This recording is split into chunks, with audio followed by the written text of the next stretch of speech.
Oke guys, kembali lagi di channel Pins Project ya guys ya. Kali ini kita akan menyaksikan game ketiga Indonesia melawan Kamboja ya guys ya. Oke, tanpa banyak basa-basi langsung saja ke videonya.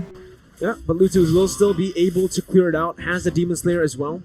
You can see that the Leo Mortaz is already invading the enemy jungle quite early on, trying to steal away some of the creeps here as Lutu has actually opted to go for the Lethal Wanderer.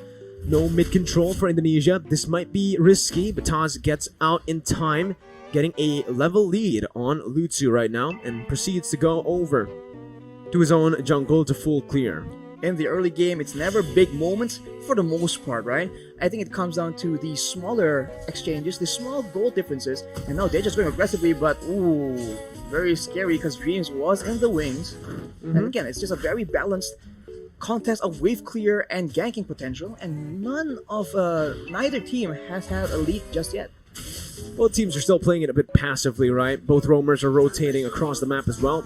Not much action on the map in the first minute. Very different from the last game where we saw action instantly, almost right as the game started for both Cambodia and Indonesia. But knowing the stakes right now for Game 3, knowing that one of them are going to lower brackets later on to face either Philippines or Malaysia, they're gonna have to play a little bit safer here. Turtle gonna be started up. T looking for that opening right now as Lutu is there. That's gonna be the Shadow Steed, Phantom Steed. He brings him back. Lutu losing out of the Retribution battle will still be able to survive. That's a Petrify onto Dreams with a Furious Dive as well to pick up first blood. The Turtle for the kill traded in.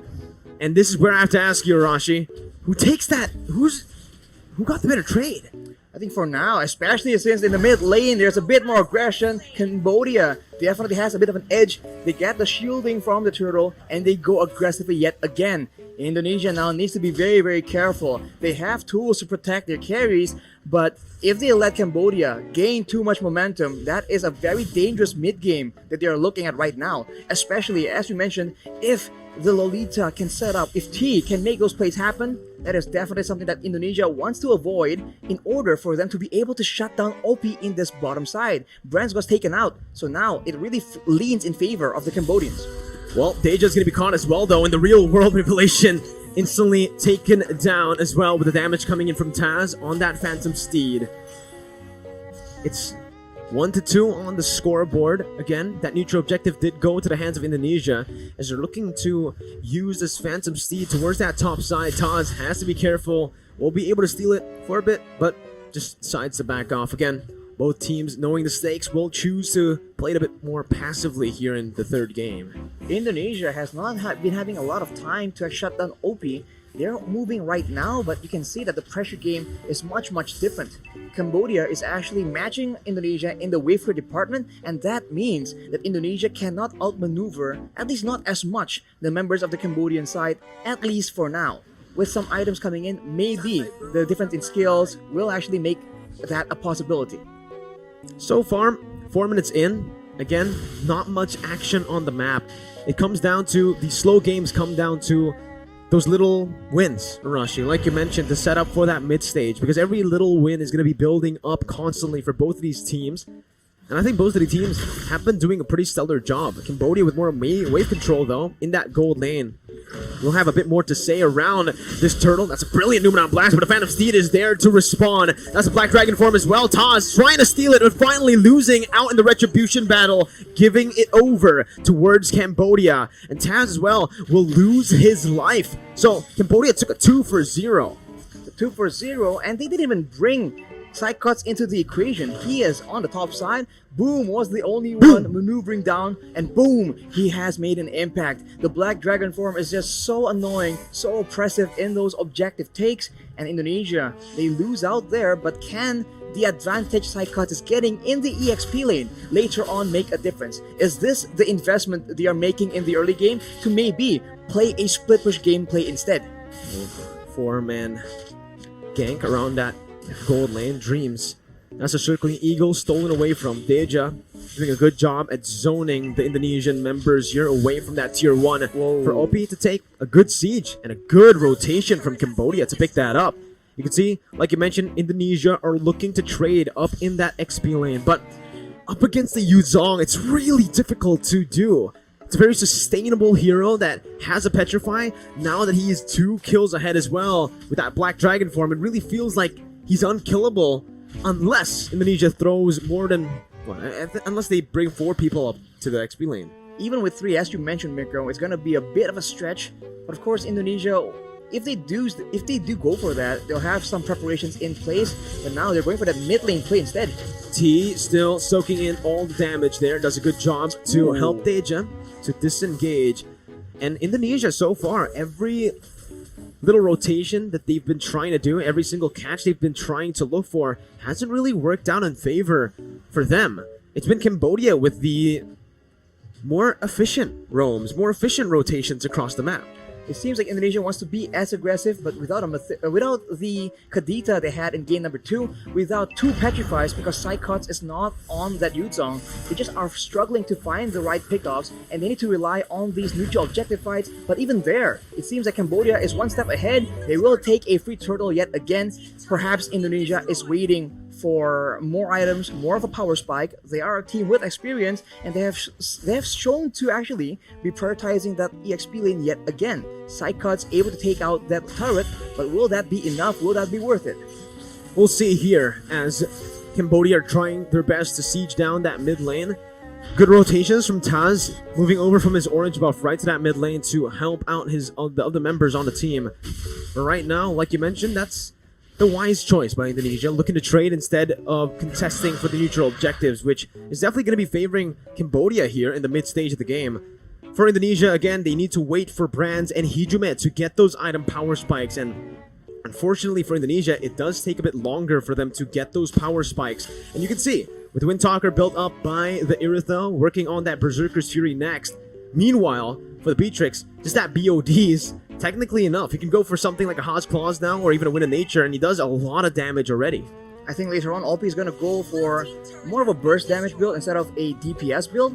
But as we talk about that, that's an engage by Taz. Phantom Steed by Taz right now as that's a circling eagle onto T. No one targeting the back line right now as OP is still able to kite back. OP taken very low. Brand's looking for the play, but it's going to be OP who hits him back. Lutu caught in the real world manipulation as Dreams falls to the hands of Deja. Cambodia here, still, it's a 1-for-1 trade, and it's both of the roamers, so it's still a stalemate for both of these teams in the trades even. But we talk about the power spikes, and before that, let's talk about that fight initially, because Taz goes for the engage, and you can see that the members of Cambodia spent a lot of time in that real-world manipulation, but they're not clumping up together. So Indonesia failed to get the quote-unquote combo and get massive value from that team fight. Oh, now we have a bit of a technical pause. Power spikes, which OP is able to reach a bit faster than Brands. Level 11. Level 11 also has that BOD. I think it was building towards something else there. Either the Wind of Nature or the Haas Claws. But now it's, again, just both of the teams dancing around the neutral objectives. Meanwhile, though, Psychots really with a very aggressive movement to cut the wave under the base turret over there. This will definitely give the upper edge towards Indonesia when it comes down to that wave control and pressure. And you can see Cambodia with the movement already. Lutsu forced to go towards that bottom lane, and he is the jungler. This gives Indonesia so much base, and they are going to commit onto it, knowing that Lutsu is down below. Boom jumps in with Black Dragon form. Blast not connecting to anyone, but it's the Petrify by Boom connecting onto 3. No more follow-up. Brand's gonna be caught there, and that's gonna be a lot of damage placed onto with the Circling Eagle as well. Deja stopping him in his tracks as Psychots jumps in with the help of Dreams to find OP. Both of the gold laners, both of the marksmen taken down. Hijume looking for that kite back with his items and with the utility he has. Good slowdown. And again, it's just a 1-for-1, an incredibly close game for both Cambodia and Indonesia. They trade gold leaders right now, but without that gold lane. We talked about Cambodia's reliance on having OP as the hero of the game right now. That means Indonesia has a lot more of an advantage. They are going for the Lord again, and they're going for a fight where the AoE can actually swing tides in their favor. Brands is going to reach this Lord pit a bit faster. Real world inflation locking Boom down for the Phantom Steed to deal as much damage as possible. Brands finally rejoining the team. That's another Phantom Steed over by Lutsu, by Deja, who's able to jump in. Lutsu coming in, enabling the rest of the team to deal out that damage. A 1-for-2 now. It's still favoring Indonesia. Lutsu and Boom taken down for Taz. The Lord is not going to be committed on right now. Indonesia decided to just go for that mid lane. T trying his best to defend this, but it won't work out for him in the long run. The Circling Eagle might actually be able to take him down here with the help of the other members, but T will be able to get out. The Indonesian members opted to just go for the turret. And all that was just for a turret. This game is getting, like you mentioned, intense from the future, man. It's gonna be very much intense, even more so later on, especially for Cambodia. They're starting to lose their grasp on the game, especially with Indonesia's control over the neutral objectives. With that Masha split pushing as well, we've talked about this. Cambodia have a bit more of a combo situation. Indonesia have a lot more options to play around with. They can use the Leomord and the Masha defensively, and they have security. They have the Matilda's Guiding Wind to try and save their main carries as well. Cambodia does not have the same kind of luxury. No, they don't, right? I think now they need to start prioritizing OP again, because in the last few fights they have been able to find brands, but without the help of OP, it does feel like they will lack more. Well, they will lack that sustainable damage. Boom with the Black Dragon form, Circling Eagle by Dreams, a bit too aggressive there, but the Moon Blast now is going to be chained in, channeled in. Deja jumping on Hijume, who's still able to kite away, but not for long as he gets taken down by Boom. Brands with nature dealing a lot of damage and sustaining back up again, as that's so much on that back line. Taz is hunting, sniffing out, and he gets it onto OP. A brilliant read by Taz to find that double and to get Indonesia a 3-for-2 trade. It's a very close game, man. Indonesia are winning these skirmishes, but only by about 1 kill each fight. But they keep repeating the same thing again and again. They have no urgency to take this Lord. They keep using it to bait the members of Cambodia into fights that they don't really want, that they can't really take. And it has been working so far, and eventually now they can get a free Lord, completely uncontested. And this is the beginning of the comeback for Indonesia, if they are able to maintain that discipline. This a lot more. I think it comes down to, again, Arashi, that wave control, right? The side lane control in the later stage of the game. Cambodia have been...